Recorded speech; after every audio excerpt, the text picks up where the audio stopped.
como você virou meio quase garota propaganda da igreja em um certo momento. Como foi essa passagem, assim, Rafa, Andressa? antes da gente começar a gravar, eu falei várias coisas pra você, mas eu acho que é feio a gente viver 6 anos falando bem e aí a gente sai falando mal, sabe? Porque eu vivi 6 anos isso. Eu fui fiel a eles. Eles não foram fiéis a mim. Eu me senti usada, sim. Descartada, sim. Tive que trabalhar o perdão, sim. Trabalho isso. Falar sobre isso é muito difícil, porque no lugar que, de uma certa forma, era pra me tirar do inferno, quase me levou ao inferno de novo. Eu acho que... Eu confio na justiça, né? Eu digo... Deus vê tudo. Então... Ele me dando saúde, eu consigo trabalhar. Mas foi bem difícil, assim, sabe? O ano passado houve um rompimento. Passei por muitas humilhações, muitas decepções. Sofri retaliação porque eu não quis ir pra política. Então eu acabei me sentindo objeto. Eu disse que eu me senti mais usada na igreja do que na prostituição. Porque na prostituição eu ganhava grana, né? Na igreja eles me tiraram todo o meu patrimônio. Então imagina, tu passa por N situações que tu te culpa a vida inteira pra construir um patrimônio. E hoje eu não tenho grana nem pra pagar a faculdade do meu filho. Porque eu dei tudo pra igreja. Entendeu? Então, assim, hoje eu vejo que Deus não queria o meu dinheiro, sabe? Ele queria o meu coração. Só que quando você tá envolvido, você tá de frente com a morte... Na verdade, eu nunca tive muita orientação, sabe, Rafa? Eu nunca tive pessoas do meu lado que me dessem algum direcionamento. A pessoa mais fiel que esteve comigo foi o Cacau, meu assessor, que eu tive que abrir mão da amizade dele quando eu entrei pra igreja. Entendeu? Que foi a pessoa que me estendeu a mão agora, o ano passado, quando eu tava no fundo do poço, sem grana pra nada, assim, pedindo um milagre de Deus. Nenhum irmãozinho da igreja bateu na minha porta perguntando se eu precisava de um gás pra dar pro meu filho. E aí a pessoa vem dizer assim, você é uma ingrata. As pessoas não sabem o que eu vivi, Rafa. As pessoas não sabem o que eu vi, o que eu ouvi, o que eu passei. Mas Deus sabe. Então eu nunca liguei porque as pessoas falavam. Dane-se, as pessoas não acreditam, entendeu? Não tô nem aí. Eu sei que Deus me deu vida e eu vou viver até quando Ele quiser. Se Ele quiser que eu morra hoje, eu vou morrer hoje. Posso sair daqui e morrer, entendeu? Hoje a minha consciência tá limpa. Eu sei que eu tenho Jesus, que Ele perdoa os meus pecados. Eu tô viva por causa dele. Então, o Jesus que eu acredito é muito mais que uma religião. Eu não tô presa a um CNPJ, eu não tô presa a um tijolo, eu não tô presa aos homens, eu não tenho medo de ninguém. Então... É difícil pra caramba você descobrir isso sozinha, né? A gente estava conversando isso antes, assim, é um processo que você não tem nenhuma... Não existe coach religioso que fala, não, olha, as coisas você vai se descobrir dessa forma. É no seu travesseiro, né, que você descobre. Na verdade, não existe nada melhor do que uma consciência tranquila. Acho que a nossa consciência fala muito. Acho que a forma de Deus falar com a gente, Rafa, é na nossa consciência, sabe? Porque sempre vai ter uma voz que vai dizer assim, legal, faz o que é ruim, faz o que é bom, sabe? Então, sempre existe os dois lados. Você sente isso? Que tem um diabinho e um anjinho o tempo inteiro contigo? Assim? Na verdade, todos nós temos, né? Que é o livre-arbítrio.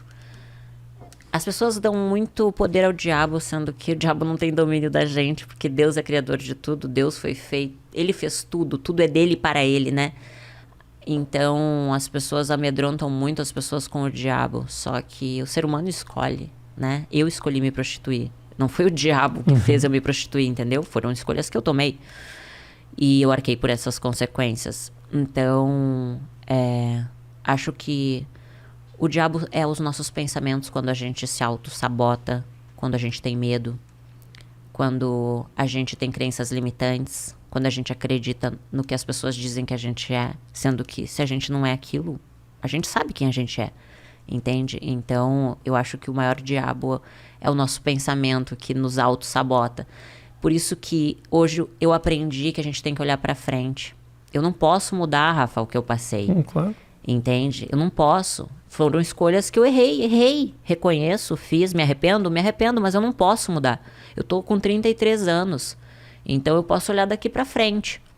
Se no passado eu não tinha um bom relacionamento com meu pai e com a minha mãe, não adianta eu ficar jogando na cara deles o que passou. Eles só podiam dar o que eles tinham. Hoje eu planto amor com eles. Hoje o meu pai me liga todo dia quase dizendo: filha, eu te amo, Deus te abençoe. Sabe, a minha mãe também.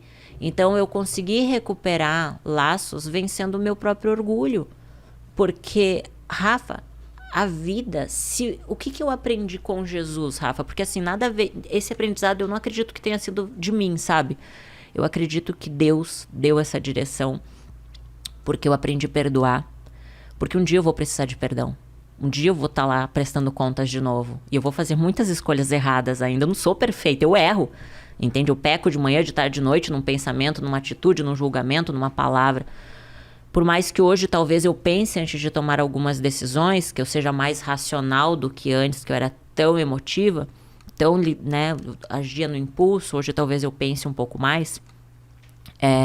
Eu sei que eu vou ter que prestar contas para Deus de todas as minhas escolhas. Só que dessa vez vai ser diferente, porque eu tenho Jesus. E Jesus veio para perdoar os meus pecados, os teus pecados e os pecados de todas as pessoas. As pessoas são livres para acreditar ou não, sabe, Rafa? Mas eu vejo isso como missão. Eu saí da igreja, mas eu não perdi Jesus, entende? As pessoas me julgam muito, sabe? Porque depois que eu rompi com a igreja, o meu trabalho é o Miss Bumbum. Então o Cacau, que eu tive que abrir mão dele, da amizade dele, por causa da igreja, foi a pessoa que me estendeu a mão. Disse: olha, Dessa, o Miss Bumbum, eu tô morando fora do Brasil, ele não tá mais acontecendo, mas para te ajudar, vamos lá, vamos voltar com tudo. Eu disse: vamos, preciso de uma luz no fim do túnel, entendeu? E graças a Deus por isso, porque o Miss Bumbum tá completando 10 anos, então é um presente para mim também. Imagina, eu participei há 9 anos atrás. Eu não sou mais aquela menininha de 9 anos atrás. Hoje eu não faria as mesmas escolhas que eu fiz no passado. Eu acho que nem você é a mesma pessoa de 9 anos atrás, né? E às vezes a gente comete erros e a gente não vê a proporção que isso pode tomar, o mal que pode trazer para nossa vida. Se a gente pudesse mudar, a gente mudava, mas a gente não pode. Agora, Andressa, quando você volta, o Miss Bumbum marcou um momento teu de guinada que te levou para um lugar muito escuro, né? Escolhas, Rafa. Assim, eu você poderia ter escolhido o lado bom, sim, entende? Porque assim, ó, Gisele Bündchen é sucesso e desfilava de lingerie. Ela fez as escolhas certas, entende? Não é uma lingerie ou um biquíni que vai definir a escuridão. É a escolha que você vai tomar, entende? Não, isso com certeza. A única coisa que eu queria saber de você é as opções, elas vão aparecer. Sim. As tentações, elas vão voltar a aparecer. No que essa volta para o Miss Bumbum e para esse universo de exposição, porque novamente eu vejo a Andressa com a matéria no jornal, apareceu de uma forma ou outra, talvez propositalmente ou não dessa vez, mas assim, as matérias elas voltam um pouco com aquele mesmo tom, né? Que teve a impressão que eu tenho, assim, a jornada foi aquela exposição toda muito louca, depois a recuperação, o processo de saúde, a religião, e agora começa a beliscar naquela história. O que isso traz para você positivamente? Então, assim, Rafa, eu vou te falar uma coisa. Se eu tivesse grana como eu conquistei, se eu tivesse como, por exemplo, eu dei pra igreja 2 milhões, tá? Em patrimônios e... Se eu tivesse essa grana aplicada, talvez hoje eu não estaria fazendo as escolhas que eu estou fazendo. Mas eu preciso trabalhar, entende? Hoje eu sou contratada do Miss Bumbum como garota propaganda, é o meu trabalho. No início foi bem difícil, porque eu via pecado em botar um biquíni, usar um decote assim eu jamais usaria. Então assim, foi muito difícil pra mim, sabe? Eu vivi 6 anos vivendo um fanatismo, sabe? Que tudo era pecado, sabe? E aí você se deparar com uma situação assim, e agora? Eu preciso trabalhar, eu tenho filho para sustentar, eu tenho contas para pagar, sabe? Então é o meu trabalho. Eu tive que separar, dizer, não, esse é o meu trabalho, vou ter que vencer a mim mesma, os meus preconceitos. E comecei a tentar ver de outra maneira. Porque daí eu consegui entender uma coisa, Rafa, que eu conheço pessoas religiosas que arrotam santidade e que traem os maridos. Entende?